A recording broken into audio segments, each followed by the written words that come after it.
بني إسرائيل كم آتيناهم من آية بينة ومن يبدل نعمة الله من بعد ما جاءته فإن الله شديد العقاب زين للذين كفروا الحياة الدنيا ويسخرون من الذين آمنوا والذين اتقوا فوقهم يوم القيامة والله يرزق من يشاء بغير حساب.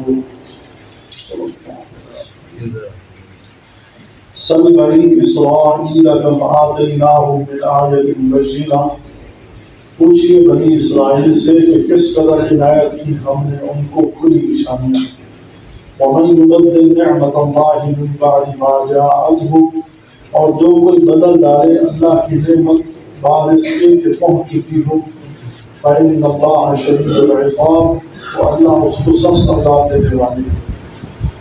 زین للذین کفروا الحیات الدنیا، فریفتہ کیا ہے کافروں کو دنیا کی زندگی پر، ویسخرون من الذین آمنوا، اور ہنستے ہیں ایمان والوں سے، والذین اتقوا فوقہم، اور ان لوگوں اور وہ لوگ جو پرہیزگار ہیں، فوقہم یوم القیامہ، قیامت کے دن ان کافروں سے بالا تر ہوں گے.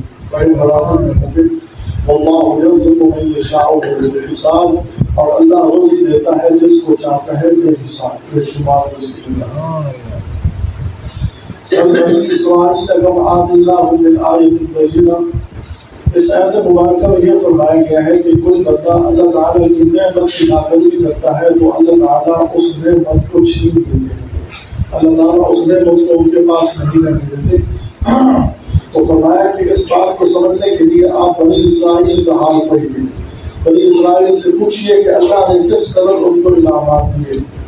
اللہ تعالیٰ نے ان کو تورات عطا کی، چاہیے تو یہ تھا کہ اس کو قبول کرتے، مگر انہوں نے انکار کر دیا.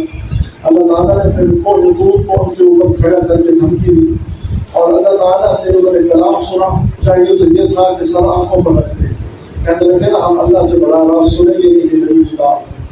لیکن انہوں نے اللہ تعالیٰ کے اس کلام کو سر آنکھوں پر رکھنے کی بجائے شبہات نکالنے شروع کر دیے کہ یہ تو بڑی مشکل قوانین ہے. اور اللہ تعالیٰ نے فرعون کے سامنے ان کو دریاؤں میں رستہ دیا، فرعون کے سامنے ان کو نجات عطا کی. چاہیے تو یہ تھا کہ احسان مانتے، اللہ کی عبادت کرتے، لیکن انہوں نے بچے کی عبادت شروع کر دی، اور جس پر اللہ تعالیٰ نے ان کو سزا دی قتل کرنے کی کہ آپس میں ایک دوسرے کو قتل کریں. اور اللہ تعالیٰ نے ان پر من و سلوہ اتارے. من و سلوہ ان کو ایک میدان کے اندر من و سلوہ مل رہا ہے. اب وہ جو ہے نا انہوں نے نافرمانی کی، اللہ تعالیٰ کے حکم کی، وہ دل میں سجدے لگ گیا، اس سے نفرت کی. اللہ تعالیٰ نے اس کے نتیجے میں وہ من و سلوہ سے چھین دیا اور کھیتی باڑی میں لگا دیا کہ جاؤ کھیتی کرو محنت کرو. اگر اللہ تعالیٰ نے ان میں انبیاء علیہ السلام کا سلسلہ جاری فرما دیا، بنی اسرائیل میں نبی آنے لگ گئے، تو اللہ تعالیٰ نے ان پر یہ انعام فرمایا کہ بجائے اس کی کہ غنیمت سمجھتے کہ اللہ نے ہمیں اتنا بڑا مقام دیا، انہوں نے انبیاء کو قتل کرنا شروع کر دیا، جس پر ان کو یہ سزا دی گئی کہ ان سے نبوت بھی چھین دی گئی اور سلطنت حکومت بھی چھین دی. حکومت بھی دی، نبوت بھی دی، سب کچھ دیا. انبیاء کو قتل شروع کر دیا تو اللہ نے وہ انبیاء اور جو بھیجنے بند کر دیے. اور بھی کئی علامات، تقریباً 40 کے قریب علامات اللہ نے بخش دیے، 40 کے قریب. لیکن یہ جیسے کوئی انعام ہو تو خوش ہو جاتے، پھر اس نعمت کی ناقدری کر کے اللہ تعالیٰ وہ نعمت چھین لیتے. تو اللہ تعالیٰ فرما رہے ہیں کہ بنی اسرائیل سے پوچھو کہ ہم نے کس قدر ان کو نعمتیں عطا کی، اور فرمایا پھر انہوں نے ان نعمتوں کی قدر نہیں کی. ومن یبدل نعمت اللہ من بعد ما جاءته، جو کوئی اللہ کی نعمت کو بدل دے، اللہ تعالیٰ کی وہ نعمت جو اس نے عطا کی ہے اس میں تبدیلی کر دے، اس کی قدر نہ کرے، فإن اللہ شدید العقاب، تو اللہ سخت سزا دینے والے ہیں. اسی طرح فرمایا کفار مکہ اللہ نے ان کو نعمت عطا کی، اللہ تعالیٰ نے آخری نبی میں بھیجی. الم تر الی الذین بدلوا نعمت اللہ کفرا واحلوا قومهم دار البوار، آخری نبی جو ہے اللہ نے بھیجی. انہوں نے نبی کی ناقدری کی، اللہ نے نبی علیہ السلام کو مکہ سے مدینہ بھیج دیا کہ یہ لوگ آپ کی قدر کرنے والے نہیں، ادھر چلے جائیں. مدینہ والوں نے قدر کی، اللہ تعالیٰ نے مدینہ کو مرکز بنا دیا، مدینہ کو دین اسلام کا مرکز بنا دیا. اسی طرح ہم سوچیں کہ اللہ نے دین اسلام ہمیں نعمت عطا کی ہے، بہت بڑی نعمت ہے، جس میں ہمیں دنیوی اخروی ہر اعتبار سے رہنمائی ملتی ہے. اسلام کے اندر بہت بڑی اللہ تعالیٰ نے ہماری رہنمائی کی ہے. لیکن جب ہم اسلام سے روح گردانی کریں گے تو تو اس وقت اسلام بھی ہم سے چلا جائے گا اور ذلیل بھی ہوں گے۔ اس کی میں ایک مثال دیتا ہوں کہ ہمارے معاشرے کے اندر یہ بات کہ لوگ جو ہے نا یعنی دین اسلام کو نہ سمجھنے کی وجہ سے طلاق دینے پر اقدام کرتے ہیں۔ طلاق دینے پر جب طلاق دینے پہ آتے ہیں تو پھر تین دے ڈالتے ہیں، 3 طلاق ہو گئی، 5 طلاق دے دی، 10 طلاق دے دی۔ لوگ یہ سمجھتے ہیں جہالت کی وجہ سے کہ ایک بار طلاق تو ہوتی نہیں ہے، جہالت کی وجہ سے۔ اب یہ دین اسلام ہمارے پاس نعمت ہے، میاں بیوی کا نکاح نہیں ہو رہا تو کم از کم کسی مولوی سے، کسی عالم سے، کسی مفتی سے پوچھنا چاہیے کہ ہمارا نکاح نہیں ہو رہا، ہماری جو ہے زندگی نہیں بسر ہو رہی، ہم جو ہے ایک دوسرے سے جدا ہونے تو کیسے نہیں، پوچھنا چاہیے، لیکن پوچھتے نہیں ہیں۔ جب پھر شرعی حدود کراس کر جاتے ہیں پھر کہتے ہیں کہ ہم مہربانی کرو ہمیں کوئی رستہ نکال کر دو۔ اب مولوی کہاں سے رستہ نکالے؟ مولوی تو دین بیان کرنے والوں کا دین تو اللہ نے ادا کیا نا، تو یہ دین اسلام ایک بہت بڑی نعمت ہے۔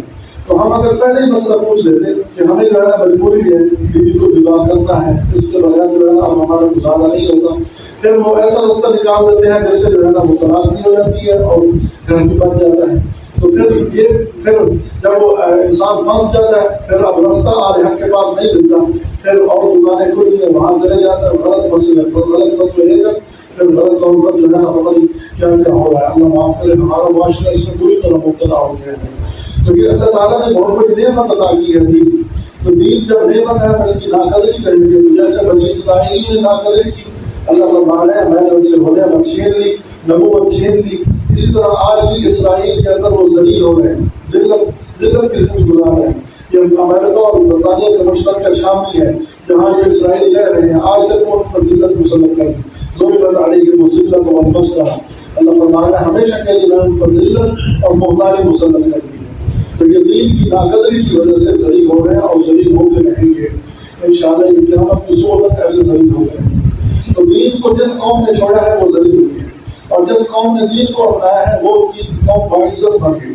فاروق اعظم رضی اللہ عنہ وہ کیا فرماتے تھے، ایک آدمی آ گیا نا کہ مجھے مجھ پر فلاں آدمی نے سختی کی ہے، ظلم کیا، تو وہ کسی اور جو ہے نا فوج میں بیٹھے تھے، ان کے پاس ایک دورہ پڑا تھا، وہ اس کو مار دیا۔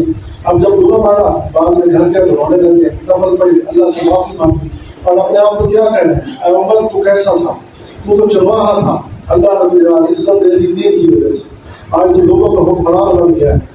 تو دین کی وجہ سے اللہ بلند کرتا ہے، دین کی وجہ سے لوگوں کو اللہ عزت عطا کرتا ہے۔ تو دین ہی بہت بڑی نعمت ہے، اس نعمت کی قدر کرنی چاہیے۔